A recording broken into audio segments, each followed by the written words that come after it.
बांग्लादेश में हिंदुओं पर हो रहे अत्याचार की तस्वीरें देखकर अमेरिका तक हिल गया है। बांग्लादेश के कट्टरपंथियों को वहां के थानेदार यानी सांसद श्री थानेदार ने कड़ी चेतावनी देते हुए कहा कि हिंदुओं पर अत्याचार किसी भी हालत में बर्दाश्त नहीं किया जाएगा। साथ ही बांग्लादेश के कट्टरपंथियों को इशारा कर दिया कि कायदे में रहोगे तो फायदे में रहोगे। पूरी दुनिया में अब हिंदुओं पर हो रहे अत्याचार के विरोध में लोग सड़कों पर उतर रहे हैं।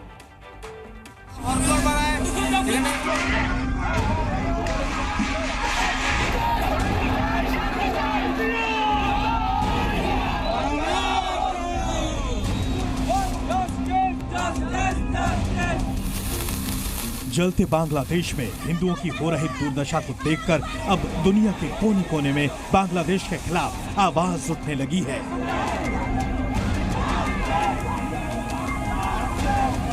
अमेरिका के न्यूयॉर्क में भी लोग सड़कों पर उतर आए हैं।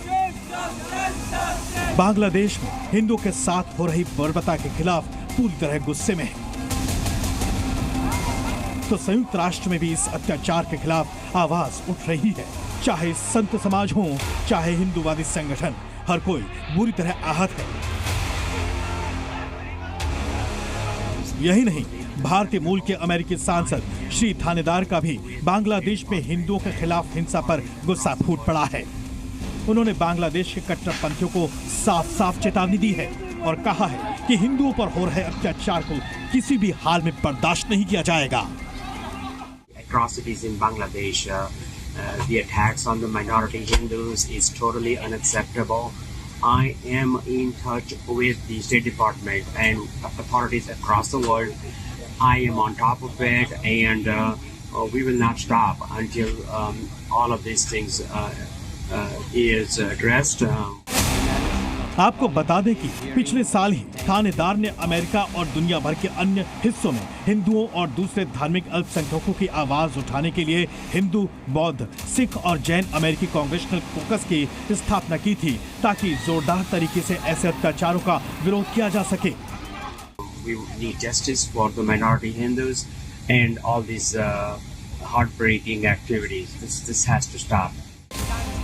आपको बता दें कि अमेरिका में हिंदू के आवाज बने और बांग्लादेश में हिंदू पर हो रहे अत्याचार पर चेतावनी देने वाले श्री थानेदार कर्नाटक के बेलगावी में गरीब परिवार में जन्मे थे और उनका शुरुआती जीवन बेहद मुश्किल में गुजरा था। उनकी वेबसाइट के मुताबिक उन्होंने पढ़ाई के दौरान अपने खर्च पूरे करने के लिए चौकीदारी तक का भी काम किया।